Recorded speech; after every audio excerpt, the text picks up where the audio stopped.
আমরা যতই কিছু করি আমাদের আখেরাত লাগবে। বলেন কি লাগবে? আখিরাত। আখেরাত। আপনি ব্যবসা করেন, বাণিজ্য করেন, রাজনীতি করেন, চাকরি করেন, যা ইচ্ছা তা করেন, কিন্তু কি লাগবে বলেন তো?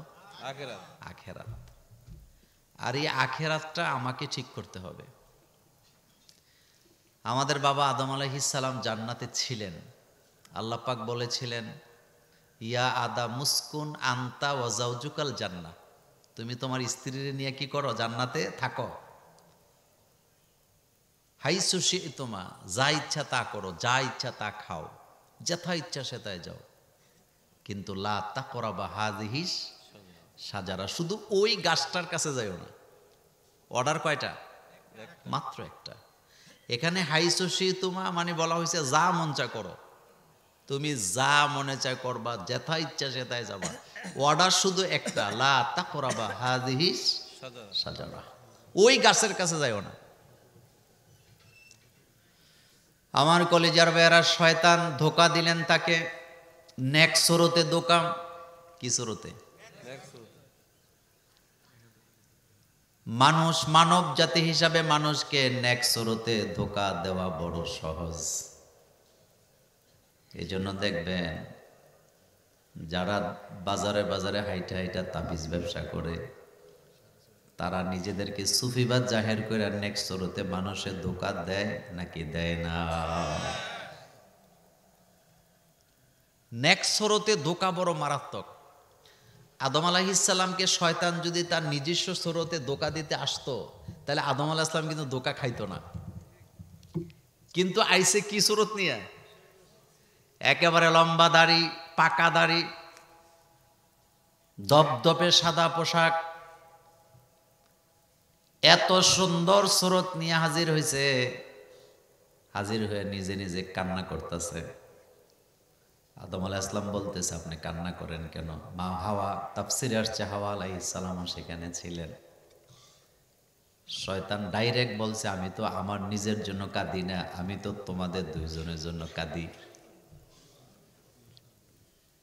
কেন কাঁদেন? আমি কি তোমাদের দুইজনকে এমন একটা সংবাদ দেব না যেই কাজটা করলে পরে তোমাদের রাজত্ব আর কখনো এই জান্নাত থেকে শেষ হবে না, তোমরা কখনোই জান্নাত থেকে বের হওয়া লাগবে না। মনোযোগ আছে আপনাদের? কি বলছে? যে আমি তো তোমাদের জন্য কাঁদি। কি কাঁদো? যে আমি যেই জিনিসের জন্য কাঁদি, আমি কি তোমাদেরকে এমন একটা সন্ধান দেব না যে কাজটা করলে তোমরা কোনোদিন আর জান্নাত থেকে বের হবে না? হযরত আদম আশ্চর্য হয়ে গেলেন, কাজটা কি? বলল, আল্লাহ যে তোমাদেরকে বললেন লা তাকরাবা হাযিহিস শাজারা, ওই গাছের নিকটে তোমরা যাও না। এটা মূলত আল্লাহ করছে তোমাদেরকে জান্নাত থেকে বের করে দিবে। যদি তোমরা একবার গাছের কাছে যাও, তাহলে আর কোনোদিন বের হওয়া লাগবে না। শয়তানের এই জায়গা থেকে শুরু হয়েছে। শয়তান সব সময় মানুষকে নেগেটিভ পরামর্শ দেয়। কি পরামর্শ দেয়? নেগেটিভ। সে পজিটিভটা কখনো দিবে না। যেমন আল্লাহ বলছে মদ খাইও না, এটা নেশা। শয়তানকে এটা খা। ঠিক নেই? ঠিক। আপনি দেখবেন যত খারাপ কাজ আছে এটা শয়তানে আপনাকে করাবে, এটা তার অভ্যাস। তো কথা শোনেন, এখন নেক্সট সুরতে কি দিছে? ধোকা দিছে। হযরত আদম আলাইহিস সালাম, হাওয়া আলাইহিস সালামের মন গলে গেছে। এমন কান্না দেখে মন যখন গলে গেল, তারা সেখানে গেলেন। তাফসীর ইবনে কাসিরে আসছে, সেখান থেকে তারা গাছের ফল পাড়লেন। গাছ থেকে কষ বেরিয়ে এলো। তারা যখন সেই গাছের ফল ভক্ষণ করলেন, সাথে সাথে তাদের জান্নাতের পোশাকগুলা খুলে পড়ে গেছে। দুইজন দুঃখ বিদুক দৌড়াদৌড়ি শুরু করলেন। নিজেদের লজ্জাস্থান দেখা যায়। সৃষ্টি থেকে আদম হাওয়ার মধ্যে আল্লাহ লজ্জা দিয়ে দিয়েছেন, যার কারণে গাছের পাতা দিয়া নিজেদের লজ্জাস্থান ঢাকলেন। দেখেন জান্নাতে কয়জন ছিল? দুইজন। কিন্তু লজ্জাস্থান ডাকলেন কেন? লজ্জা আছে। লজ্জা কি আছে? মানুষ লজ্জাশীল। আপনি একা একটা রুমে থাকলেও আপনি কিন্তু কাপড় চোপড় ছাড়া থাকতে পারবেন না, আপনার কাছে আনইজি লাগবে। কথা ঠিক না? আল্লাহ পাক বলেন আমি জান্নাত থেকে 3 জনকে বের করে দিলাম, কিন্তু পার্থক্য আছে। 2 জনকে আমি ক্ষমা ঘোষণা করলাম শুধুমাত্র তাদের তাওবা করার কারণে, 1 জনকে ক্ষমা করি নাই, কারণ সে অহংকার করছে। খেয়াল করেন, শয়তানকে আল্লাহ বললেন, ইবলিশকে জিজ্ঞেস করলেন মা মানাক, কে তোরে নিষেধ করল? যখন আমি বলেছিলাম উসজুদু লি আদম, আদমকে সেজদা করো, শয়তান তখন দাম্ভিকতার সাথে বলতেছে আনা খাইরুম মিনহু, আমি তো তার চেয়ে ভালো, আমি তার চেয়ে ভালো। এটা শয়তানের আকীদা। কার আকীদা? শয়তানের। এরকমের আকীদা আমাদের মধ্যে আসেনি? আমি বলো তো, তুমি কি বলো? তোমার ভিতরের খবর জানে কে? সে প্রথম কথা আল্লাহ বলছে মা মানা কে তোরে নিষেধ করছিল? আমি যখন বললাম সেজদা দেওয়ার জন্য, প্রথম কথাটাই আনা খাইরুম মিনহু, আমি তার চেয়ে ভালো। এবার যুক্তি দিতেছে, কিভাবে ভালো? আল্লাহর শোনাইতেছে খালাকতানি মিন নার ও খালাকতাহু মিন তিন, আপনি আমারে বানাইছেন আগুন দিয়া, আদমরে বানাইছেন মাটি দিয়া, সুতরাং আমি উত্তম, আমি কেন আদমকে সেজদা করতে যাব? আল্লাহ পাক বলেন আবা অস্তাকবারা ওয়া কানা মিনাল কাফিরিন, অহংকার করার কারণে তাকে আমি লানতের জিনজির গলায় পড়ায়া জান্নাত থেকে বিতাড়িত করলাম। কিন্তু আদম হাওয়াকে যখন আল্লাহ বললেন তুমি কেন আমার হুকুম অমান্য করলা, আদম আলাইহিস সালাম তো যুক্তি দিয়ে বলতে পারতো আল্লাহ জান্নাতে এত কিছু বানাবার পরে এমন একটা গাছ বানাবার কি দরকারটা ছিল যেটার কাছে গেলে আমি তোমার হুকুম অমান্যকারী হয়ে যাব? বলতে পারতো না? এই গাছটারই দরকার ছিল কি জান্নাতে? কথা কি বুঝে আসতেছে? এই গাছটার কি দরকার ছিল আল্লাহ, তুমি এটা বানাইছো কি করতে? বলতে পারতো কিনা? কিন্তু না, আদম আলাইহিস সালাম বুঝে গেছে আমি আমার আল্লাহর হুকুম অমান্য করেছি, সাথে সাথে মাথা নত করলেন। আল্লাহ পাক বললেন মাথা নত করার পরে আমি আদমকে শিক্ষা দিলাম কিভাবে আমার কাছে ক্ষমা চাইতে হবে। এবার আদম হাওয়া আমার কাছে ক্ষমা চাইতেছে, রব্বানা যালামনা আনফুসানা ওয়া ইল্লাম তাগফির লানা ওয়া তারহামনা লানাকুনান্না মিনাল খাসিরিন। আদম আলাইহিস সালাম আত্মপক্ষ সমর্পণ করলেন, নিজেকে দোষী সাব্যস্ত করলেন আল্লাহর আদালতে। আল্লাহ বললেন আদম এবার তুমি জমিনে নেমে যাও কিছু সময়ের জন্য, আমি কথা দিলাম তুমি যদি আমার হুকুম মানতে পারো তোমার জন্য জান্নাত আবার খোলা। কিছু সময়ের জন্য, সুবহানাল্লাহ পড়েন, সুবহানাল্লাহ। কথা খেয়াল করেন, কিছু, তার মানে দুনিয়াতে আল্লাহ আমাদেরকে আজীবনের জন্য পাঠায় নাই। আমরা যে আদমের সন্তান, আমাদের হায়াত কতটুক? 70 বছর গণেন, 70 বছর কয় দিন? পৃথিবীর 50,000 বছর যত লম্বা, আখেরাতের একদিনই তো তত লম্বা। বিজ্ঞানীরা স্বীকার করছে, বিজ্ঞানীরা বলেছেন পৃথিবীর সময় আর অন্য অন্য গ্রহের সময় এক না। পৃথিবীর সময় আর অন্য গ্রহের সময় এক না। পৃথিবীটা ছোট, এটা ঘুরতে সময় লাগে কম, কিন্তু এমন এমন গ্রহ আছে যেই গ্রহ আমাদের 1 বছর সমান, ওই মানে আমাদের 24 বছর, ওই গ্রহের মাত্র 1 বছর। সুবহানাল্লাহ আসে না? সুবহানাল্লাহ। আমাদের কয় বছর? 24 বছর, আর ওদের 1 বছর। 1 বছর। আমার কলেজার ভাইয়ারা এবার খেয়াল করেন, আল্লাহ পাক আদমকে বললেন অল্প সময়ের জন্য তুমি দুনিয়াতে যাও, বেশি সময় তুমি দুনিয়াতে থাকতে পারবা না, আমি অবকাশ দিলাম, কিছুদিন সেখানে জীবনযাপন করবা, আমার হুকুম যদি মানতে পারো আমি আল্লাহ তোমাকে আমার পক্ষ থেকে পুরস্কৃত করব। এই দুনিয়াও থাকবে না, কুল্লু মান আলাইহা ফান ওয়া ইয়াবকা ওয়াজহু রাব্বিকা যুল জালালি ওয়াল ইকরাম ফাবিআইয়ি আলা রাব্বিকুমা তুকাযযিবান কুল্লু মান আলাইহা ফান, সব ধ্বংস হবে, বাকি থাকবে কে? আল্লাহ।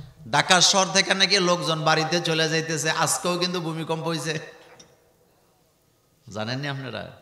আজকেও ভূমিকম্প হয়েছে বিকালে ঢাকায়। বাঁচাইব কে? আল্লাহ। কথা রেকর্ড হয়, কথার জবাব দেন। ঢাকা শহরে পাপ কম না বেশি? বেশি। হোটেলে হোটেলে পাপ আছে না নাই? যত ঘুষখোর সুদখোর ম্যাক্সিমাম লোকের বাড়ি ঢাকা শহরে আছে না না? ঢাকার সব লোক খারাপ এটা বলি নাই, কিন্তু ঘুষখোর সুদখোরেরা বাড়ি করে কোন? একথা সত্য না মিথ্যা? পৃথিবীর কোন ঘুষখোর তার ছেলে মেয়ের খাবারের অভাবের তাড়নায় ঘুষ খাইছে একটা দৃষ্টান্ত দিতে পারবেন না। শুধু শহরে বাড়ি করতে হবে, বিদেশে ছেলে মেয়েকে পড়াতে হবে, কানাডায় বাড়ি করতে হবে, এই জন্যই জনগণ থেকে ঘুষ খায়। ঠিক। চাউল কিনলে লেগে কেউ ঘুষ খায়? তার ঘরে বাজার নাই এই জন্য কেউ ঘুষ খায়? ঘুষ তো খায় বিলাসিতার জন্য। হেতে ডাকাতে বাড়ি করা লাগবে এই জন্য ঘুষ খায়, ছেলে মেয়েরে খাওয়ানোর জন্য ঘুষ খায় না। কুমিল্লা এক ইঞ্জিনিয়ার ছিল, রেস কোর্স। আমার একদিন হাত ধরে বলতেছে, মোল্লা ভাই ঘুষ কিন্তু খাই, তবে এই ঘুষের টাকা দিয়া ছেলে মেয়েরে লেখাপড়া করাই না। তো আমি কই এদিক দিয়ে কি করেন? কয় যা করি সব খাইয়া ফেলাই। কয় আমি ঘুষের টাকা দানও করি না, সদাকাও করি না, মসজিদও দিই না, মাদ্রাসাও দিই না, যেটা দেয় এটা বেতনের টাকা থেকে দেই। ছেলে মেয়েরে লেখাপড়ার খরচও দিই না। মনোযোগ আছে নি? তা আমি কই তাহলে কি করেন? কয় হুজুর ঘুষের টাকা যেটা নেই এটা দিয়া দামি দামি বাজার করে খাই, চিকন চাল খাই, মাছ খাই, ভালো ভালো মাছ খাই, মাংস খাই, কিন্তু দান করি হালাল টাকা, তাইলে তো কোনো সমস্যা নাই। আমি কইছি ঠিক আছে আপনার কথা ধরে নিলাম, কিন্তু রাসূলুল্লাহর হাদিসের দিকে যদি তাকান, আল্লাহ রাসূল বলছেন লা ইয়াদখুলুল জান্নাতা জাসাদুন গুযিয়া বিল হারাম, যেই শরীরের রক্ত মাংস তৈরি হয় হারাম খাদ্য দিয়া। সুবহানাল্লাহ বলবেন না? অতি চালাকের এই যে ঘুষখোর, চালাক কম না বেশি? বেশি। বেশি। আমার মুসল্লি ছিল রেস কোর্স বাসায়, মারা গেছে। আমারে কয় মোল্লা ভাই দান করি না, এই টাকা শুধু খাই। তা আমি বললাম অতি চালাকের কি? কারণ রাসূল বলছে লা ইয়াদখুলুল জান্নাতা জাসাদুন, ওই দেহটাই জান্নাতে যাইতে পারবে না গুযিয়া বিল হারাম, যেই দেহের রক্ত মাংস তৈরি হয়েছে হারাম খাবার দিয়া। আমি কইলাম মিয়া সাহেব অতি চালাকি করেন না, দান করেন নাই তাতে কি হয়েছে? কিন্তু আপনিও আপনার শরীরেও হারাম টাকা ঢুকছে, আপনার বাচ্চাদের শরীরেও হারাম খাবার ঢুকছে, এই জন্য এই দেহগুলা জান্নাতে যেতে পারবে না।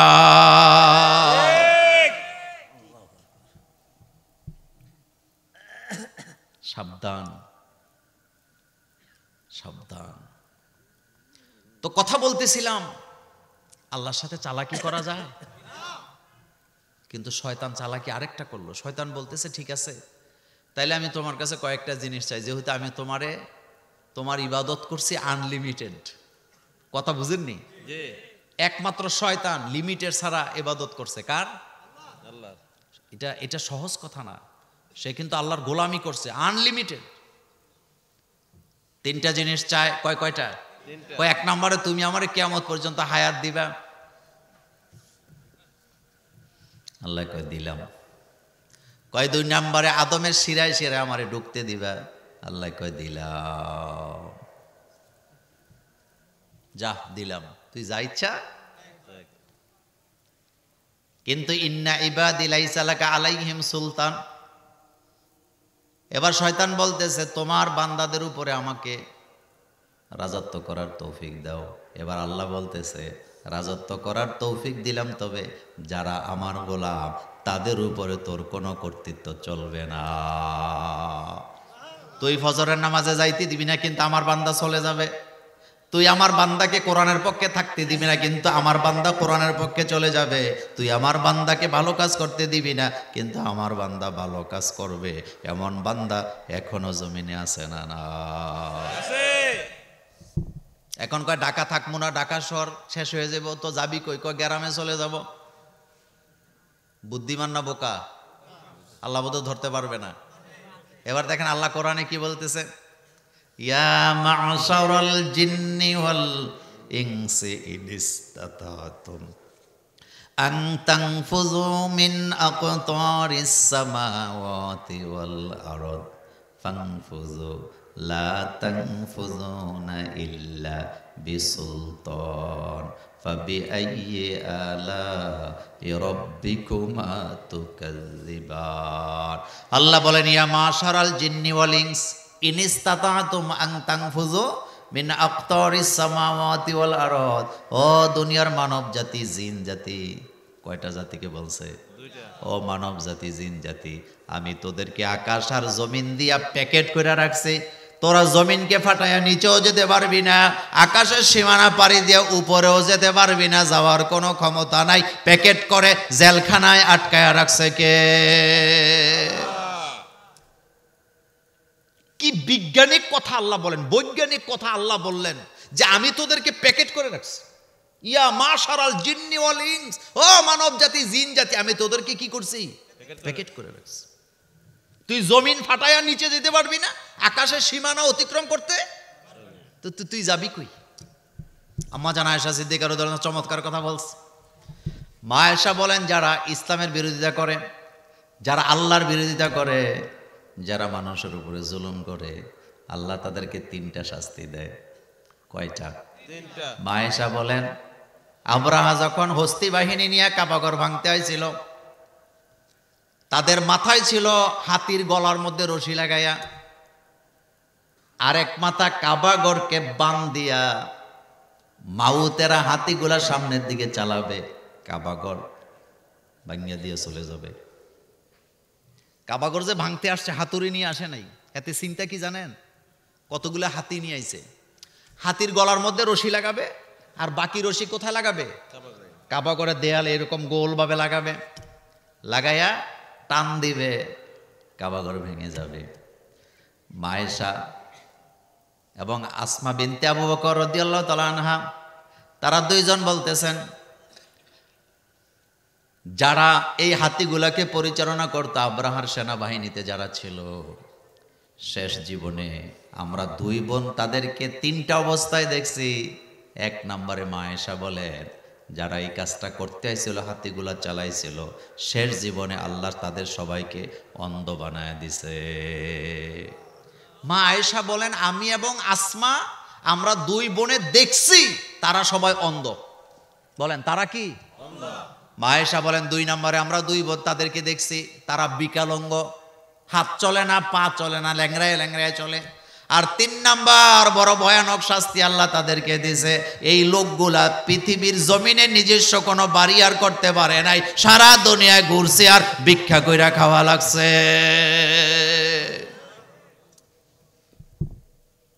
এখনো যারা ইসলামের সাথে বেয়াদবি করতে চায়, কোরআনকে যারা প্রতিপক্ষ বানায়, জমিনে ইজ্জত নিয়ে তারা যেতে পারবে না। ঠিক। কারণ ইজ্জত পাইতে হইলে কোরআন লাগে। বলেন কি লাগে? কোরআন। এই যে আমার সভাপতিদের মর্যাদা বাড়ছে কিসের কারণে? কোরআনের কারণে। কোরআন। কোরআনের মাহফিলে সভাপতি তারা, সোজা কথা নয়। কোরআনের কারণে মর্যাদা বাড়ে। এই যে আমার সামনে বসা আমার সাইদ ভাই আবু সাইদ খুদরি, বড় মাওলানা, কিন্তু তিনি আপনার বাংলাদেশের শ্রেষ্ঠ ক্যালিগ্রাফারের একজন, চমৎকার আর্ট করে, আরবি ডিজাইন দেখছেন আপনারা, এগুলো অভাব। এই যে কোরআনের আর্ট করে, উনি ইচ্ছা করলে ছবি আঁকতে পারতো না? কথা কন না কেন? জি। উনি কুত্তা বিলাই এগুলো ছবি আঁকতে পারতো না কি পারতো না? কিন্তু উনি কোরআনের সৌন্দর্যকে মানুষের কাছে তুলে ধরে, এজন্য ওনার মর্যাদা কম না বেশি? বেশি। বাড়াইছে কে? আল্লাহ। আল্লাহ। কোরআনের কারণে মর্যাদা মানুষের বাড়ে। এই যে আজকে আমরা ওবায়দুজ্জামান মামুন সাইদি ভাইয়ের কথা শুনছি, কোরআনের কারণে শুনছি না? আল্লামা সাইদি সাহেবকে আপনারা ভালোবাসেন কিসের কারণে? কোরআনের কারণে। আজহারিকে ভালোবাসেন কিসের কারণে? কোরআনের কারণে। যত পীর মাশায়েখ আছে তাদেরকে ভালোবাসেন কিসের কারণে? কোরআনের কারণে। মসজিদের ইমাম রেজে এত ভালো ভালো খাওয়ান কিসের কারণে? কোরআনের কারণে। এই যে মাঝে মধ্যে মাহফিলে এক জায়গায় মাহফিলে গেছি, তো আমরা তো মাহফিলে গেলে মাঝে মধ্যে দেখি নেতারা লাইন ধরে খায়, নেতা আইয়ে একজন খায় 50 জন লইয়া, এরকম আসেনি? তো আমরা খাইতে বইছি, নেতারাও আইছে, তো নেতারা খাক না, দাওয়াতি তারা খাবে, এটা আপত্তি নেই। তো পাশাপাশি খাচ্ছি, রোম তো কথা তো শোনা যায়। একজনে যায় কয় রান্ডা নেতারে দিয়েন, মহিলা কয় জুতা দা ফিটটাম, কয় এটা রাখছি হুজুরের লেগিয়া, তো তোর নেতারে রান দিতে যা বেটা। কথা কিন্তু সত্য, হাসার জন্য বলি নাই, কথা শোনেন। গ্রামের একটা লোক রিক্সা চালায় খায়, দিন আনতে দিন খায়, কিন্তু ইমাম সাহেবের যেদিন খানা যায় জীবনও খাবার খারাপ খাওয়ায় না। তার সাধ্যের বাইরে যাইয়া বাজার করে, দুধ কিনে, মাছ কিনে, কলা কিনে, মুরগি কিনে না আমাদের হুজুরদের খাওয়ায়। হুজুর খারাপ এটা বলি নাই, এত ভালোবাসা মানুষ দেওয়ার পরেও মসজিদে দাঁড়াইয়া আল্লাহ আল্লাহ রাসূলের হক কথাটা বলতে পারে না, এমন বোবা শয়তান মার্কা ইমাম খতিব আছে না? না, এই যে মিম্বরটাতে আপনারে বসাইছে, কে বসাইছে? আল্লাহ। আল্লাহ। আপনি এখানে হক কথা বলবেন, কোরআন হাদিসের কথা বলবেন। আপনার গ্রামের মানুষ কত ভালোবাসে আপনি জানেন না, কিন্তু আমার কাছে খুব খারাপ লাগে এই যে গ্রামের মানুষ এত ভালোবাসে আপনাকে, আর আপনি কি করেন? আসরের নামাজের পরে, তারপরে মাগরিবের পরে আপনি এলাকার টং দোকানে গিয়ে বইয়ে বইয়ে কি বলে চা খায়। কথা কি বলবো? আপনাদের এই গ্রামের হুজুর করে, এটা কিন্তু কই নাই। এটা কি উচিত বলেন তো? আপনারা কি মনে হয় এটা কি উচিত? হুজুর গেছে চা স্টলে, একটু চা খাইবো। আবার আমাদের গ্রামের লোক চালাক আছে, হুজুর দেখলে আইয়েন এক কাপ চা খাইয়ে যান। তো হুজুর গিয়া চা খায়, আরেকজনে বিড়ি খায়। তা আরেকজনে কয় বেটা বিড়িটা রাহস না বেটা, হুজুর আইছে তো। কয় আমরা হুজুরের লোকে খুব ফিরি।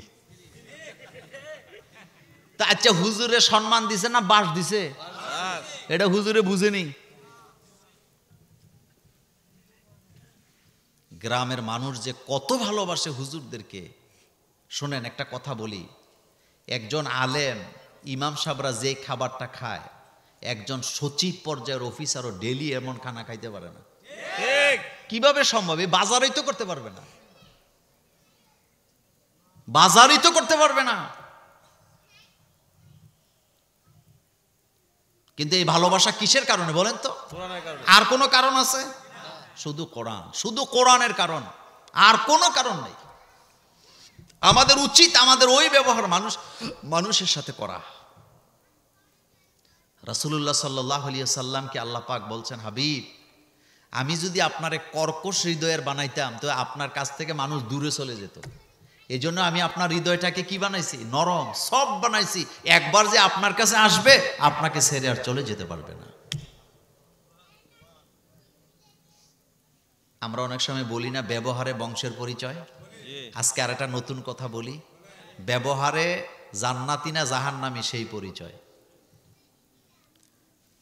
এই যে হাসরের মাঠে আমল ওজন দিবে না, নামাজ, রোজা, হজ, যাকাত সব কিছুর চাইতে বেশি ওজনদার বাড়ি হবে আপনার ভালো ব্যবহার। এটা আমরা জানি না অনেকে। নামাজ, রোজা, হজ, যাকাতের ওজন তার চাইতে অনেক গুণে বেশি ওজন হবে আপনার চরিত্রের, আপনার ভালো ব্যবহারের। এই জন্য ভালো ব্যবহার, বাচ্চাদেরকে গড় থেকে ভালো ব্যবহার শিখাইতে হবে। এটা স্কুলে শিখানো সম্ভব না। আমি ছোটবেলার কিছু কষ্ট বলি আপনাদেরকে। ছোটবেলা মোল্লাবাড়ির জন্ম হয়েছি, তো মোল্লাবাদ মুন্সিবাদ জন্ম হইলে যা হয়, নামাজ না পড়লে মায়ের। মোল্লাবাড়ির ফোলা নামাজ পড়তি না কেন? স্কুলে যদি পিট্টি খাইছি, মাইর খাইছি, বাড়িতে যে বলি নাই, বললে আবার মারবো। এমনই তো ছিল আমাদের পরিবারগুলো আগে। এখন মারবো কি লেগে? তুই মাইর খাইলি কেন? রাস্তাঘাটে যদি ঝগড়া করছি, বাড়িতে যে বলি না, বললে আবার মাইর দিব। কিন্তু কিছু কিছু পরিবার দেখছি স্কুলে স্যারে তারে একটা মাইর দিছে, এতের ফুফু সাসা জেডা লাডি সোডা লইয়া সারেরে মারতে গেছে। তো তখন মনে মনে ভাবতাম যে তে কত আদরের, তারে পিডা দিলে তার মা বাপ 14 গোষ্ঠী যায় সারেরে দমকা দমকি করার জন্য, আর আমরা ডরে যাই কইতেও পারি না, কইলে আবার মার দিব, জীবন কি জেলখানা। কিন্তু এখন বুঝি এটার কত বড় নিয়ামত। সুবহানাল্লাহ, সুবহানাল্লাহ, সুবহানাল্লাহ। এটা কত বড় নিয়ামত। নিয়ামত।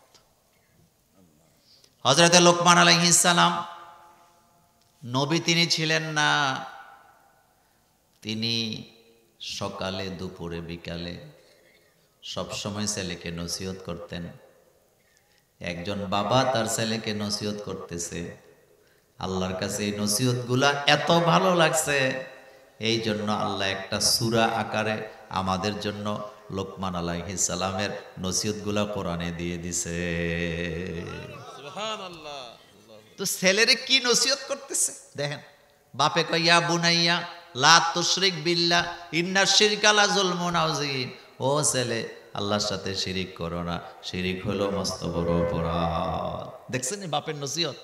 এরপরে বাপের ছেলেরে বলতেছে ইয়া বুনাইয়া আকিমিস সালাত ওয়া আমর বিল মারুফ ওয়া নাহা আনিল মুনকার ওয়াসবির আলা মা আসাবাক ইন্না যালিকা মিন আজমিল উমুর। ছেলের বলতেছে ও পোলা, নামাজ কায়েম করবি, যাকাত দিবি, খবরদার ভালো কাজের আদেশ দিবি, মন্দ কাজ থেকে মানুষকে ফিরাবি, কিন্তু ভালো কাজের আদেশ দিতে গেলে বিপদ আসবে, ধৈর্য হারা হইলে হবে না, ধৈর্য ধরা লাগবে। অসবির আলা মা আসাবাক, এই আসাব অসবির আলা মা আসাবাক তাফসিরে আর ব্যাখ্যায় আসছে মা আসাবাক মানে হলো যত বড় বিপদ আসুক, যেই পর্যায়ের বিপদ আসুক ধৈর্য ধারণ করা লাগবে, ধৈর্য হারালে চলবে না।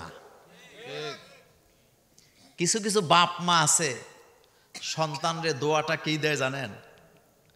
কয় বাবা তোরে সম্পদ দিয়ে যাইতে পারি না, কিন্তু তোর জন্য এমন একটা দোয়া করছি, তুই জীবনে বিপদে পড়বি কিন্তু আটকাবি না। কথা বুঝেননি? কি বলতেছে? বিপদে পড়বি, তুই জীবনে বিপদে পড়বি, বিপদে তো পড়বি কিন্তু তুই আটকাবি না। আপনাদের জীবনে এমন বাস্তবতা আছে না? আছে। এই ব্যবহারটা গড় থেকে শিক্ষা দেওয়া লাগে। আল্লাহ নবী বলেছেন মাল্লাম ইয়ারহাম সাগীরানা ওয়ালাম ইউআক্কির কাবীরানা ফালাইসা মিন্না। যারা বড়দেরকে সম্মান করে না, ছোটদেরকে আদর করে না, তারা আমি নবীর উম্মত না। সুবহানাল্লাহ বাইজে কইেন। দেখছেন আমার নবী কি বলতেছে? যারা বড়দেরকে সম্মান করে না, ছোটদেরকে স্নেহ করে না, তারা আমি মুহাম্মদ সাল্লাল্লাহু আলাইহি ওয়াসাল্লামের উম্মতই না, উম্মতই না। কারণ তাদের ব্যবহার ভালো। আমাদের বউ শাশুড়ির ঝগড়া আসেনি? আছে, আপনাদের গ্রামে নাই? আছে। শাশুড়ি যদি একটা কয় বউ 10টা বলে, বৌমা যদি একটা বলে শাশুড়ি 50টা বলে। আবার একজন আরেকজনের সাথে ঝগড়া লাগলে কয় হে আমারে একটা কইছে, আমরাও কম না 10টা বলে দিছি। বলেনি? জি। শাশুড়ি আম্মা ঝগড়া লেগে বৌমারে তার বংশ তুল্লা গালি দিছে, একটা দিছে, বৌমা আবার 40টা দেয়। স্বামী তার স্ত্রীকে গালি দেয় বংশ তুইলা, স্ত্রী তার স্বামীকে বংশ তুইলা গালি দেয়। এই গালাগালি আছে না? না। চমৎকার একটা হাদিস শোনাই। হযরতে আবু বকর সিদ্দিক রাদিয়াল্লাহু তাআলা আনহু রাস্তা দিয়ে যাচ্ছে, একজন লোক হযরত আবু বকর সিদ্দিক রাদিয়াল্লাহু তাআলা আনহুকে গালাগালি শুরু করছে খামোখা, যেই দোষ নাই সেই দোষ বলতেছে। এই অভ্যাস আমাদের আছে না? জি। একটা লোকের মধ্যে এই দোষ নাই কিন্তু বলে দেয়, বলতেছে।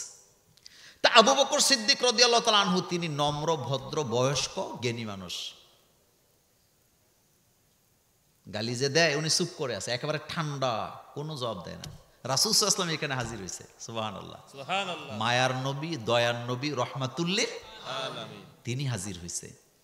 হাজির হইয়া রাসূল সাল্লাল্লাহু আলাইহি ওয়াসাল্লাম হাসতেছে, হাসতেছে। ওই লোকটা ইচ্ছা মতো একটার পর একটা বলতেছে, গালি দিতেছে।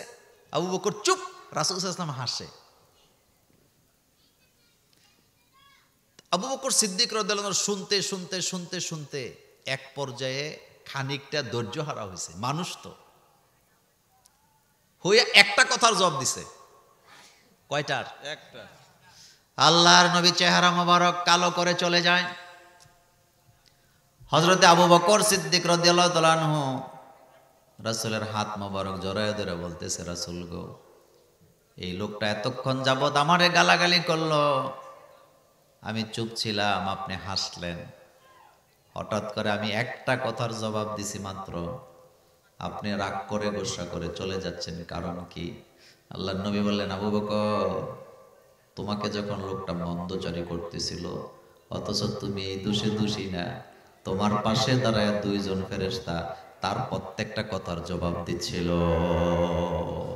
সুবহানাল্লাহ। ততক্ষণ জবাব দিছে তুমি যতক্ষণ চুপ আছিলা। যেই মাত্র তুমি মুখ খুলেছ, জবান খুলে একটা কথার জবাব দিছো, ফেরেশতারা চলে গেছে। ফেরেশতারা নাই যেখানে, আমি রাসূলুল্লাহ নাই সেখানে। কেউ যদি একটা গালি দেয়, আপনি যদি চুপ থাকতে পারেন, ফেরেশতারা আপনার পক্ষ নিবে। আর আপনি যদি একটার বদলা 10টা দেন, উল্টা আপনার উপরে লানত আছে না? না, কিন্তু ধৈর্য ধরতে পারি না। আমি একবার কান্দিরপাড় থেকে বাগিচাগাঁও যাইতেছি রিক্সা দিয়ে। দুনিয়াতে সবচেয়ে বেশি গালাগালি চলে দুই রিক্সা যদি সমানে চলে, ঠিক না? উদা দিকে তো দুইটা রিক্সা সমানে চলতেছে, এক ড্রাইভার আরেক ড্রাইভারের গালাগালি করতেছে। এমনি নিয়ে রিক্সা চালায়, এমনি নিয়ে এটা চালায়, এমনি নিয়ে এটা করে। তা আমি বললাম, তোমরা একজন আগে যাও, একজন পিছে যাও। না, সেটাও করে না। পরে দুইজনেই কিন্তু দুইজনকে গালাগালি করছে। পরে আমি যখন দমকি দিছি, এখন থামছে, তা আমারে নামাইয়া হেতে কয়, হুজুর দেখছেন নি কত খারাপ তে নিজেই ড্রাইভারের জাতি খারাপ। হেতে কইতেছে এটা, হেতেই কিন্তু ড্রাইভার, হেতেও কিন্তু গাইলেছে। এখন হেতে কয় দেখছেন নি হুজুর, ড্রাইভার জাতি খারাপ। তা আমি কইলাম হাসি দিয়ে, তুমি কি? তুমি পাইলট? এ কথাটি সত্য না মিথ্যা? সত্য। একটু জায়গা দিলে গাড়িটা চলে যায়, হেতে দিত না। ঠিক। একটু পিছে দিলে গাড়িটা চলে যায়, কিন্তু দেয় না। কথা কি সত্য না মিথ্যা? সত্য। মানে গাড়ির রক যে আল্লাহ কি দিয়ে বানাইছে আল্লাহই জানে। সরকার লেন বানাইছে অ্যাক্সিডেন্ট যাতে না হয়, সাইডে দাঁড়াইয়া লোকাল বাসগুলা প্যাসেঞ্জার নামাবে উঠাবে। কিন্তু বাঙালি এত ভদ্র, ওই 4 ফিট উঁচা দেওয়াল বাইয়া লুঙ্গি ফাইজমা উড়াইয়া যায় গাড়ি তোড়ে, এরপরও লোকাল লাইন দিয়ে গাড়িটা যায় না। এ কথাগুলো সত্য না মিথ্যা? সত্য। তো এডিরে সোজা করবো কেডায় কোন? তো এগুলারে সোজা করার জন্য আল্লাহর আইন লাগবে। কথা কন না কেন? আল্লাহর আইন। কার আইন? আল্লাহ। আল্লাহর আইন লাগবে। রাসূলুল্লাহ সোজা করছে কার আইন দিয়া? আল্লাহর। আল্লাহর নবী মক্কা থেকে মদিনায় চলে যাবেন হিজরত করে। আল্লাহর নবী হিজরত করে মক্কা থেকে মদিনায় চলে যাবেন। গড় থেকে বের হইছে, বের হইয়া আল্লাহর নবী দেখতে পেলেন চতুর্দিক থেকে কাফেরেরা, মুশরিকেরা গ্রাও করছে। কি করছে? গ্রাও করছে। আল্লাহর নবীকে তারা হত্যা করতে চায়। তাদের হাতে বল্লম আছে, অস্ত্র নিয়া আল্লাহর নবীকে তারা শহীদ করে দিতে চায়। চতুর্দিক থেকে গ্রাও করছে। নবীর হাতে কোনো কিছুই নাই, খালি হাত। আল্লাহর নবী ডাইনে বামে তাকালেন, উপরের দিকে তাকালেন, নিচের দিকে তাকায় দেখে রাসূলের পায়ের নিচে বালি দেখা যায়। কি বালি? বালি, বালু, বালু আছে না? জি জি। আল্লাহর নবী বালিগুলা হাতে নিলেন। যারা নবীকে হত্যা করতে আসছে তাদের হাতে বললাম, তীর তরবারি, নবীর হাতে বালি। আল্লাহর নবী বালিগুলা হাতে নিয়ে পড়তেছে, ইয়াসিন ওয়াল কুরআনিল হাকীম ইন্নাকা লামিনাল মুরসালিন আলা সিরাতিম মুস্তাকিম। পড়তে পড়তে লা ইউবসিরুন পর্যন্ত পড়লেন আল্লাহর নবী। বালিগুলাকে ছুড়ে দিলেন। আল্লাহ রাব্বুল আলামিন আল্লাহর নবীর হাতের বালিকে এত পাওয়ারফুল বানায় দিলেন, প্রত্যেকটা বালি ছুড়ে গিয়া এক একটা কাফেরের চোখে আঘাত এত জোরে করলে যারা আমার নবীকে হত্যা করতে আসছিল, আমার নবীকে আঘাত করা তো দূরের কথা, আল্লাহ রাসূলের চেহারা মোবারক দেখাও তাদের নসিব হয় না। রাসূলকে তারা দেখলো না, রাসূল গাড়ে সুরে চলে গেলেন। কোথায়? আড়াই মাইল উঁচু পাহাড়, হাজিরা যায় কিন্তু বয়ে ওঠে না, অনেক উঁচা। আমি জীবনে প্রথম এই পাহাড়ে গেছি 2005 সালে, তখন আমি আরো বুড়া ছিলাম, জি না ছাত্র জীবন। আমি তখন অনার্স পড়ি, ফাজেলে পড়ি, তখন আমি প্রথম গেছি। আমি দৌড়ে দৌড়ে উঠছি, উঠে হেনে যাই দিই, একটা উট ছবি তোলে, ওডের মালিক পাকিস্তানি। তো আমি তখন ছাত্র জীবন, মাথার মধ্যে যা ঘুরে, আমি একজনকে বললাম, ভাই এখানে উট আনলো কেমনে? তা আরেকজন দুষ্টামি করে আমারে বলতেছে যে বাচ্চা উট আইনা ফাইলে এনে বড় করছে। হাজিরা যায়, 5 রিয়েল করে দিলে একটা ছবি তুলে দেয়। গাড়ে সোর কোথায়? গাড়ে সোর। আমার কলেজের ভাইয়েরা, এত ছোট গুহা, শুনতে যত বড় শোনা যায়, গুহাটা আসলে এত বড় না। হযরত আবু বকর সিদ্দিক রাসূলের সাথে 1 দিন 2 দিন নয়, 3 দিন সেখানে থাকলেন। ঘটনা বলা আমার উদ্দেশ্য না, আল্লাহর নবী সেখানে আছে।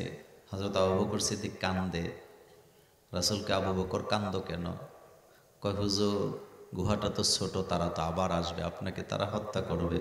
আল্লাহর নবী বললেন, লা তাহজান ইন্নাল্লাহা মা'ানা, চিন্তার কোনো কারণ নাই, আল্লাহ আমাদের সাথে আছে। সুবহানাল্লাহ। আল্লাহ মুসা আলাইহিস সালামের উম্মতের আর মুসা আলাইহিস সালামের কথা আর আমাদের নবীর কথা একরকম, এই জায়গায় একরকম না। মুসা আলাইহিস সালাম তার উম্মতরা যখন তাকে বলেছিল লা মুদ্রিকুন, আমরা ধরা পড়ে গেছি, মুসা আলাইহিস সালাম বলছে লা তাখাফ, ভয় পাইও না। কি বলছে? ভয় পাইও না। আর আল্লাহ রাসূল আবু বকর সিদ্দিককে বলছে লা তাহজান, চিন্তার কোনো কারণই নাই, আল্লাহ আমাদের সাথে আছে। এবার আল্লাহর নবী মক্কা থেকে মদিনায় চলে যাবেন, কোরআনের বিজয় হবে, দিন কায়েম হবে। নবীজি তো দোয়া ইউনুস পড়তে পারতেন যে আল্লাহ তুমি আমারে কোনো রকমের জানটা বাঁচায় দাও, এখান থেকে চলে যায়, কিন্তু না, রাসূল গুহায় বসে বসে দোয়া করতেছে, অকুর রব্বি আদখিলনি মুদখালা সিদকিন ওয়া আখরিজনি মুখরাজা সিদকিন ওয়াজআলনি মিন লাদুনকা সুলতানান নাসীরা। আল্লাহ, মিথ্যা থেকে আমাকে সত্যের দিকে দাপিত করো, খারাপ জায়গা থেকে তুমি আমাকে ভালোর দিকে নিয়ে যাও, আর তুমি আমাকে সুলতানে নাসির দান করো। সুলতানে নাসির মানে হলো রাষ্ট্র ক্ষমতা, রাষ্ট্রের ক্ষমতাটা আমার হাতে দাও, কারণ রাসূল জানতেন রাষ্ট্র ক্ষমতা হাতে না নিলে জনগণকে ঠান্ডা করা যায় না। ওয়াজআলনি মিন লাদুনকা সুলতানান নাসির। নাসির, আল্লাহ তুমি আমারে সুলতানে নাসির দান করো। কার কাছে বলতেছে? আল্লাহর কাছে। আল্লাহ কয়, জান দিলাম। মদিনা যাওয়ার পরে হুকুম নাজেল হলো, বাপের সম্পত্তিতে ছেলে মেয়ে ভাগ পাবে, ছেলে পাবে যদ্দুর, 2 মেয়ে পাবে তদ্দুর। 3 জন 4 জন ছেলে যদি থাকে সবাই সমান সমান পাবে। কিন্তু আমার দেশের অনেক আব্বারা আল্লাহ দেখাইয়া 1 পোলার নামে 2 শতক জায়গা বাড়ি বেশি কইরা গোপনে লেখা দিয়া যায়, এমন আব্বা আমাদের মনোহরপুরে নাই। আছে। আপনি 1 ছেলেকে 2 শতক লিখে দেন নাই, আপনি জাহান নামে 2 শতক জায়গা কিনছেন। কথা মনোযোগ আসেনি? কথা মনোযোগ আসেনি? আপনি 1 ছেলেকে 2 শতক জায়গা দেন নাই, জাহান নামে 2 শতক বাড়ি বানাইছেন। পৃথিবীর কোন আলেম আপনার পক্ষে ফতুয়া দিবে না যে আপনি 1 ছেলেরে ঠকাই আরেকটারে জিতাইয়া জান্নাতে যেতে পারবেন, আপনার কোনো রাস্তা নাই। আপনি 10 বার হজ করছেন, উমরা করছেন, ছেলেরে ঠকাইছেন, মেয়েরে ঠকাইছেন, আপনি আল্লাহর আদালতে ধরা পড়বেন। কারণ আইনটা কার? আল্লাহর। আল্লাহ পাকের। বাড়িটা যদি 20 শতক হয়, আমরা মনে করি বাড়ি থেকে নাকি মেয়েরা ভাগ পাবে না। আপনারে বলছে এটাকে বাপের স্থাবর অস্থাবর, বলেন স্থাবর অস্থাবর বাবার স্থাবর অস্থাবর সব সম্পদে মেয়েরা পাবে, ছেলেরা পাবে, এবং ছেলেরা সমান সমান পাবে, এক ছেলে সমান দুই মেয়ে পাবে। আর আমরা কি করি জানেন, সালাক আছে ওই 2 শতক, তা ওই বিলের মাঝখানে অথবা বেরিবাদের ভিতরে, যেটা 2 দিন পরে ডুবে যাইব, ভেঙে যাইব। কথা এখন আসেনি? আছে আপনি ধরা পড়বেন আল্লাহর আদালতে, কারণ আইনটা কার? আল্লাহর। ওমাল লাম ইয়াহকুম বিমা আনজালাল্লাহ ফাউলাইকা হুমুল। আমার কলেজার ভাইয়েরাম, বাইকে ঠকায়, রাস্তা দেয় না, আসেনি? আছে কারে রাস্তা দেয় না? বাইরে দেয় না, দেয় না। বাইয়ের সাথে দ্বন্দ্ব, বাড়ির সীমানা নিয়ে বছরের পর বছর 50 বার আমিন আনছে, কিন্তু হেবাড়া দখল ছাড়ে না। আবার দোকানে যায় খুব পাটল, পারলে নিয়ে দেখাক না। আপনি কোন দুর্বল মানুষের জমি দখল করে রাখছেন 1 বিঘত, আল্লাহ এটারে 7 বিঘত করে আপনার কাঁধের উপরে উঠায়া দিবেন, এটা বুখারীর হাদিস। আর কিয়ামতের মাঠে ওই দুর্বল লোকটার পিছে পিছে ঘুরবেন ততক্ষণ, ওই লোকটা ক্ষমা না করবে যতক্ষণ, আপনি মুক্তি পাবেন না ততক্ষণ। আপনার আখেরাত এনেই শেষ, আপনার আখেরাত এখানেই শেষ। কেউ যদি 1 বিঘত জমি কারো থেকে গ্রাস করে, এটাকে 7 গুণ দিয়ে আল্লাহ তার কান্দে উঠাই দিবে। কয় গুণ? বাসমুরা খাইছেন, বাসমুরা কান্দে লয়ে উঠবেন। আর আমার দেশের যারা কন্ট্রাক্টর, ইঞ্জিনিয়ার, পুরা দেবিদ্যার বাউনফারার পুরা রাস্তা লইয়া দাঁড়াই থাক, কারণ পুরা রাস্তা খাইছ, তুই রাস্তা লইয়া দাঁড়া। ব্রিজ খাইছ, ব্রিজ লইয়া দাঁড়া। কথা কি আমার না আল্লাহর? আল্লাহর। একটা লাশ বাইর করবে, একটুক রাস্তা দেয় না। বুখারীতে রাসূল বলছেন, যারা মানুষের জন্য রাস্তা খুলে দেয়, আল্লাহ তাদের জন্য জান্নাতের রাস্তা খুলে দেয়। আর যারা মানুষের জন্য রাস্তা বন্ধ করে, আল্লাহ তাদের জন্য জান্নাতের রাস্তা বন্ধ করে দেয়। ওই যে প্রথম কথা বলছি, আমাদের কি লাগবে?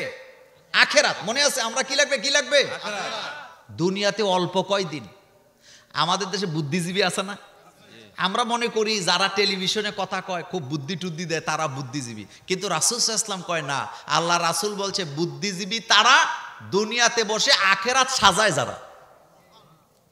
আল কাইয়িসু মান দানা নাফসা ওয়া আমিলা লিমা বাদা মাউত। আল্লাহর নবী বলেছেন, বুদ্ধিজীবী তারা আখেরাত নিয়ে চিন্তা করে যারা, বুদ্ধিজীবী তারা দুনিয়াতে বৈশা বৈশা আখেরাতকে সাজায় যারা, আর বোকা তারা দুনিয়া দিয়ে আখেরাতকে ধ্বংস করে যারা। কারো প্রতি জুলুম করবে না। 3টা পাপের শাস্তি আল্লাহ দুনিয়াতেও দিবে, আখেরাতেও দিবে। কয়টা? 3টা। 1 নাম্বার, রক্তের সম্পর্কের সাথে যারা বেঈমানি করে, এই জায়গাটা বড় খারাপ। রক্তের সম্পর্ক, বাতিজারে ঠকায়, বাতিজিরে ঠকায়, সাসারে ঠকায়, জেডারে ঠকায়, সাসার মাথায় বাড়ি দেয়। আসেনি? আছে আছে। রক্তের সম্পর্ক ছিন্নকারী আল্লাহর জান্নাতে যেতে পারবে না। ভাই হইয়া সম্পদের জন্য ভাইকে ঠকায়, ভাইয়ের বিরুদ্ধে মামলা দেয়, ভাইয়েরে ফকির বানায় রাস্তায় রাস্তায় ঘোরায়, এমন ডাকাইত আছে না? আছে। তুই ভাই হইয়া ভাইয়েরে ফকির বানায় রাস্তাত ঘুরাস, তুই প্যান্ট শুট পইরা হাঁটস, আর তোর ভাইয়ে তোর কারণে লুঙ্গি পইরা, সিরা লুঙ্গি পইরা হাঁটে, আল্লাহর আদালতে তুই ভিক্ষুকের মতো দাঁড়াইতে হবে। ঠিক। তুই ভিক্ষুক হয়ে দাঁড়াবি আল্লাহর আদালতে। ভাইকে ঠকায় কেউ জান্নাতে যেতে পারবে না, বোনকে ঠকায় কেউ জান্নাতে যেতে পারবে না। আল্লাহ রাসূল বলেছেন, লা ইয়াদখুলুল জান্নাহ কাতে রেহেম, যারা রক্তের সম্পর্ক ছিন্ন করে, যারা আত্মীয়তার বন্ধন ছিন্ন করে, আল্লাহর জান্নাতে যেতে পারবে না। ফুফুদেরকে ঠকায়, আসেনি? বোনটা ততদিন ভালো যতদিন সম্পদ না চায়। আমার বোনের মতো বোন হয় না, বোনের জামাইটা আরো ভালো। কিন্তু হঠাৎ বাপ মা মরার পরে বোন একদিন কইতেছে কানে কানে, ভাই আর কত বয়স তো হয়েছে, আমরাও তো বাপের করে হয়েছিলাম, সম্পদটা দিয়া দাও। এখন হাইটা হাইটাকে আমার বোনের মতো বেয়াদব আল্লাহ জমিনে নাই। হেতে জুলুম করে আরেকজনের বোনের জমি বাড়ি দখল করে রাখছে, বোন নাকি বেয়াদব, আর হেতে ফেরেশতা। কে ধরবেন? ওমাল লাম ইয়াহকুম বিমা আনজালাল্লাহ ফাউলাইকা হুমুল কাফিরুন ফাউলাইকা হুমুজ জালিমুন ফাউলাইকা হুমুল ফাসিকুন। হেতের বাপে চাচায় ঝগড়া লাগছে, ভাইয়ে ভাইয়ে কথা কাটাকাটি, বাতিজা যে চাচারে বাড়ি দিয়ে লাই, ঠিক আছে না? আছে তো এটা কি ভালো মানুষ নাকি? আপনি ভালো মানুষ জন্ম দিচ্ছেন মিয়া, মুছে তেল দিতেছেন এই ফলা। আল্লাহ রাসূল বলছে ইজা মাতাল ইনসান ইনকাতা আমালু, মানুষ যখন মারা যায় তার সব আমল বন্ধ হয়, কিন্তু নেক সন্তান, বলেন কি সন্তান? এক সন্তান নেক সন্তান দুনিয়াতে যতদিন থাকবে তার আমল নামায় কবরের ভিতরে আমল যাইতে থাকবে, কারণ নেক সন্তান দোয়া করে মা বাপের জন্য। রব্বির হামহুমা পড়েন, রব্বির হামহুমা কামা রব্বায়ানি সগীরা। খালার সাথে বেয়াদবি করা যাবে না। আল্লাহ রাসূল বলতেছে খালা হইল তোমার দ্বিতীয় মা। সুবহানাল্লাহ বলবেন না? সুবহানাল্লাহ রাসূল বলতেছে খালা তোমার দ্বিতীয় মা। এটার সাথে বেয়াদবি করা যাবে না। ফুফুর সাথে বেয়াদবি করা যাবে না, কারণ ফুফু হইল তোমার রক্ত। ফুফু আমাদের কি? রক্ত আর ফুফুটা আসে। আরেকটা মজার কথা বলি, আপনি দেখবেন মিলাইবেন, 2-3টা ভাই, কিন্তু বোনেরারে শুধু 1 ভাই 2 ভাইয়ে খাওয়ায়, বাকি একজনে বোনদেরকে দেখতেও পারে না, এক বেলাও খাওয়ায় না। খবর নিয়ে দেখেন যারা বোনদেরকে খাওয়ায়, রাসূল বলছে তাদের ঘরে বরকতের অভাব থাকে না, কিন্তু যারা বোনদেরকে হক আদায় করে না তাদের ঘরে ঠিক মতো বাতিও জ্বলে না। যে ভাইটা বোনদেরকে খাওয়ায় দেখবেন তার অভাব নাই আল্লাহর রহমতে। তারে ভাঙ্গা ঘর দিছে আল্লাহ, তারে বিল্ডিং বানাই দিছে, আসেনি প্রমাণ? আর যেতে বোনদেরকে ঠকাইছে ভাইদেরকে ঠকাইছে, একেবারে বিল্ডিংটা নিচে 2 দিন পরে এনদিয়াজ খুললা পরে হেতের চিকিৎসা চলে না, মাইয়ার অসুখ, ফোলার অসুখ, হেতের নিজের কিডনি নেই। ধরব কে? এত সোজা না। তাহলে 3টা পাপের শাস্তি আল্লাহ দুনিয়াতেও দিবে আখেরাতেও। তার ভিতরে একটা হলো রক্তের সাথে বেইমানি করা, বংশের সাথে বেইমানি করা যাবে না। গিরিঙ্গি লাগায় গ্রামে, আসেনি? বংশ ইয়া বংশের লোকের সাথে গিরিঙ্গি লাগায়, আসেনি? আছে আল্লাহর আদালতে ধরা পড়বেন। 2 নাম্বার, ক্ষমতা পাইয়া যারা মানুষের উপরে জুলুম করে আল্লাহ তাদেরকে দুনিয়াতেও শাস্তি দিবে আখেরাতেও দিবে। আর 3 নাম্বার, নিরপরাধ নারী, নিরপরাধ নারী, যেই নারী আসলেই কোনো অন্যায় করে নাই, অপবাদ দিয়া বিচার কইরা তার ইজ্জত যারা নষ্ট করে আল্লাহ তাদেরকে দুনিয়াতেও ধরবে আখেরাতেও ধরবে। এই জায়গাটা বড় ভয়ানক। হযরত ইব্রাহিম আলাইহিস সালাম, আপনাদের কষ্ট হইতেছে? না আর একটু, এরপরে মোনাজাত। হযরত ইব্রাহিম আলাইহিস সালাম সাবা থেকে তার স্ত্রীকে নিয়ে শামে রওনা, জেরুজালেমে রওনা দিছে। কোথায়? জেরুজালেম রাস্তার মধ্যে জালেম বাদশার লোকেরা হযরত ইব্রাহিম আলাইহিস সালামের স্ত্রী হযরত সারাকে তারা কিডন্যাপ করছে, নবীর স্ত্রীকে কিডন্যাপ করছে। এ কথা কোরআনে আসেনি? আছে হযরত ইব্রাহিম আলাইহিস সালাম বাজারে বাজারে ঘুরে আর কাঁদে। হযরতের সারা, আমার মায়েরা বোনেরা যারা শুনতেছো, ওয়াজটা মনে রাখবা, তোমাদের জন্য এই ওয়াজ। জালেম বাদশার লোকেরা হযরতের সারাকে কিডন্যাপ করে নিয়ে গেছে, রুমের ভিতরে নিয়ে আটকায় রাখছে। হযরত ইব্রাহিম আলাইহিস সালাম বাজারে বাজারে ঘুরে আর কান্দে, আল্লাহর কাছে দোয়া করে, আল্লাহ তুমি আমার স্ত্রীকে হেফাজত করো। হযরতের সারা জানে না ইব্রাহিম আলাইহিস সালামের অবস্থা, ইব্রাহিম নবী জানে না নিজের স্ত্রীর অবস্থা। জালেম বাদশা যখন তার রুমের মধ্যে আসছে তার সাথে দেখা করার জন্য, জালেম বাদশা তাকায় দেখে এত সুন্দরী নারী, কারণ তিনি তো রাজার মেয়ে ছিলেন। সারা কি ছিল? রাজার মেয়ে। রাজার মেয়ে। জালেম বাদশা যখন তার কাছে আসতেছে, হযরতের সারা আকাশের দিকে তাকায় আল্লাহকে 3টা কথা বললেন। কয়টা? 3টা মনোযোগ দেন, কয়টা? 3টা 1 নম্বরে বলতেছে, আল্লাহ তুমি তো বান্দার ভালো মন্দ সবই জানো, বান্দা তো তোমার সাথে মিথ্যা কথা বইলা বাঁচতে পারবে না, কারণ তুমি তো বান্দার সব জানো। আল্লাহ আমি যদি ইব্রাহিমের রবকে রব বইলা স্বীকার করে থাকি, আমরা ইব্রাহিম আলাইহিস সালামের রবের গোলামি করি না? এই যে ইন্নী ওয়াজ্জাহতু পড়েন, এটা তো ইব্রাহিম আলাইহিস সালামের দোয়া। কুরবানি করার সময় যে বলেন কুল ইন্না সলাতি ওয়া নুসুকি ওয়া মাহইয়ায়া ওয়া মামাতি লিল্লাহি রাব্বিল আলামিন, এটা ইব্রাহিম আলাইহিস সালামের দোয়া না? জি দোয়া, কারণ তিনি আমাদের আব্বা, মিল্লাতা আবিকুম ইব্রাহিম ইব্রাহিম। তো হযরত সাহারা বলতেছে, আল্লাহ আমি যদি ইব্রাহিমের রবকে রব বলে স্বীকার করে থাকি, তুমি তো জানো, আমি মিথ্যা বললে তুমি জানবা। আয় আল্লাহ আমি যদি ইব্রাহিমকে নবী বলে আমি স্বীকার করে থাকি, তিন নম্বরে যে কথাটা তিনি বলেন, আল্লাহ আমি যদি জন্মের পর থেকে এ পর্যন্ত আমার ইজ্জতের হেফাজত করে থাকি। কত কনফিডেন্স একজন নারীর, মানে কতটা কনফিডেন্স হইলে বলতে পারে যে আল্লাহ আমি যদি আমার ইজ্জতের হেফাজত করে থাকি, তাইলে আল্লাহ তুমি জালেম বাদশাকে আমার উপরে বিজয় দিও না। কি বলছে? আমারে হেফাজত করো এটা বলছে, নাকি বলছে আমারে তাকে আমার উপরে বিজয় দিও না। জালেম বাদশা যখন কাছাকাছি আসলেন, বিকলাঙ্গ হয়ে গেছে, হাত চলে না, পা চলে না, থমকে গেছে। এবার জালেম বাদশা একবার, দুইবার, তিনবার চেষ্টা করার পরে বলতেছে, আমি তোমার কাছে ক্ষমা চাই, আমি ভুল করছি, তবে তোমার কাছে অনুরোধ করি, আজকে তোমাকে দেখার পরে তোমার সাথে যে ঘটনা আমার করছে, সেম ঘটনা আরেকজন নারীর সাথে ঘটছে। ওই নারীকে আমি ভয়েতে এখান থেকে বের করে দেই নাই, আমি চাই তুমি ওই নারীটাকে নিয়ে চলে যাও। এটা কেডা বুঝছেন নেই? হযরতে হাজেরা। সুবহানাল্লাহ পড়েন। ওইটা কে? হযরতে হাজেরা। মোমেন যখন কোনো কিছু একটা হারায়, আল্লাহ এটা ডবল করে ফেরত দেয়। সুবহানাল্লাহ। হযরত ইব্রাহিম আলাইহিস সালাম স্ত্রী হারাইছে কয়টা? আল্লাহ এখন কয়টা দিছে?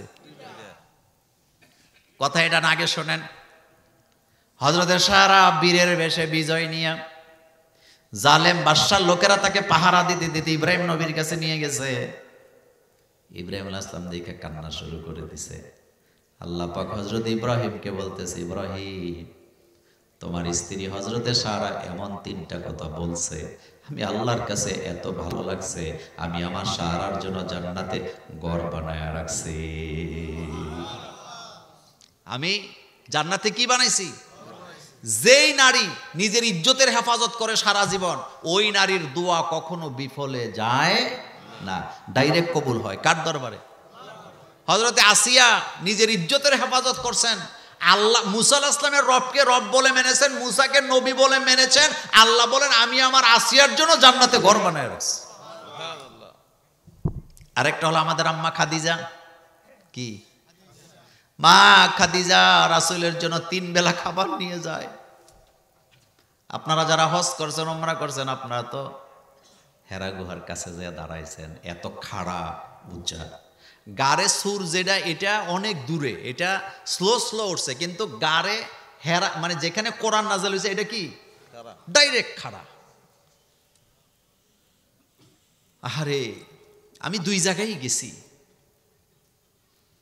রাসূল সাল্লাল্লাহু আলাইহি ওয়াসাল্লামের স্ত্রী খাদিজার বয়স তখন 50-এর উপরে, সোজা কথা নয়, 50-এর উপরে। 3 বেলা খাবার নিয়ে মা খাদিজা রাসূলের জন্য যায়। জিবরাইল আমিন রাসূল 2 জন কথা বলতেছে হেরা গুহায় বসে বসে। এবার জিবরাইল কয়, রাসূল গো, আমি দেখতেছি খাদিজা রাদিয়াল্লাহু তাআলা না আপনার জন্য খাবার নিয়ে আসতেছে, আমি চলে গেলাম, খাদিজাকে সময় দেয়। সুবহানাল্লাহ।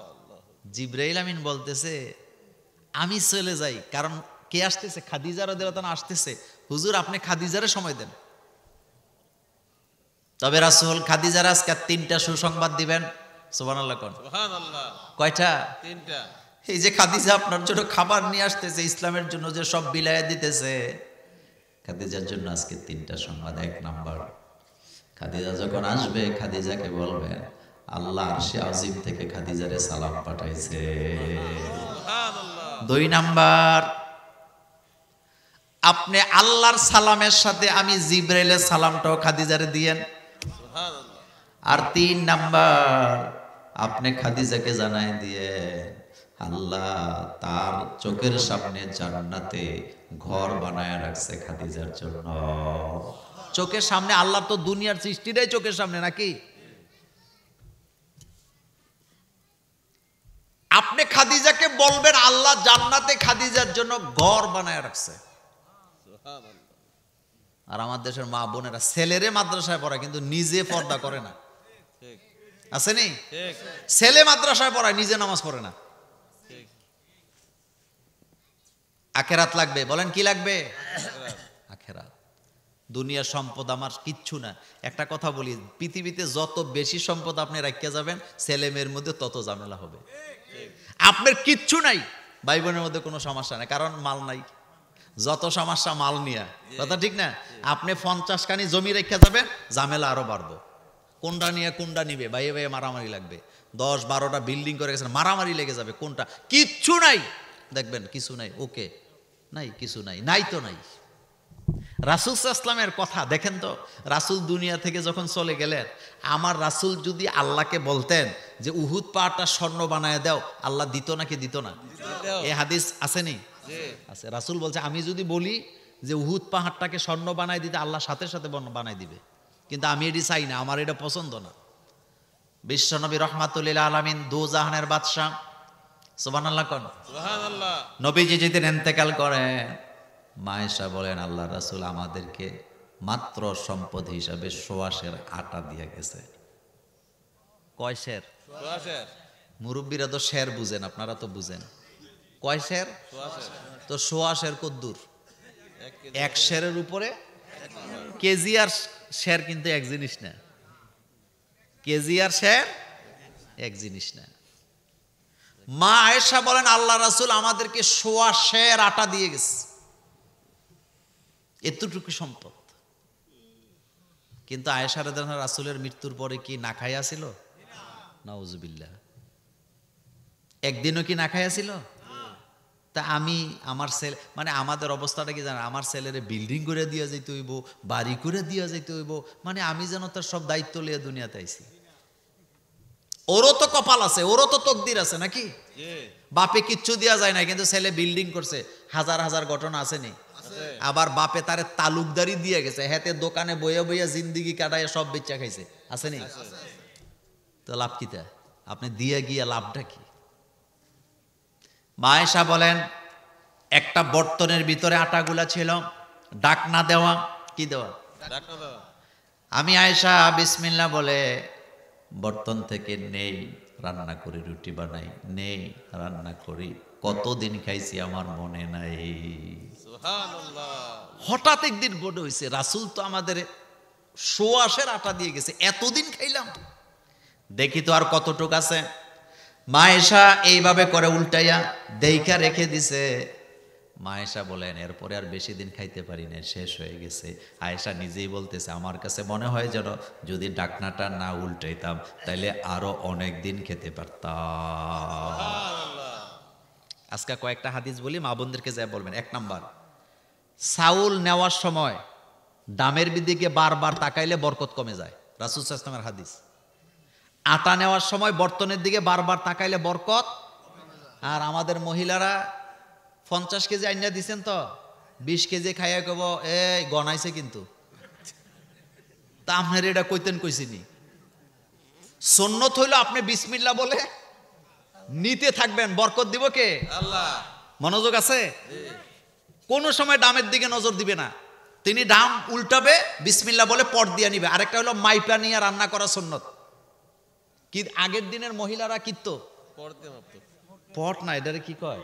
টুরি টুরি। টুরি। এটা সুন্নত, এটা সুন্নত। আবার আগের দিনের মহিলারা কত আবেদা ছিল, তারা এই টুরি দিয়ে নিয়ে আবার এক মুষ্টি আলাদা রেখে দিত দান করার জন্য।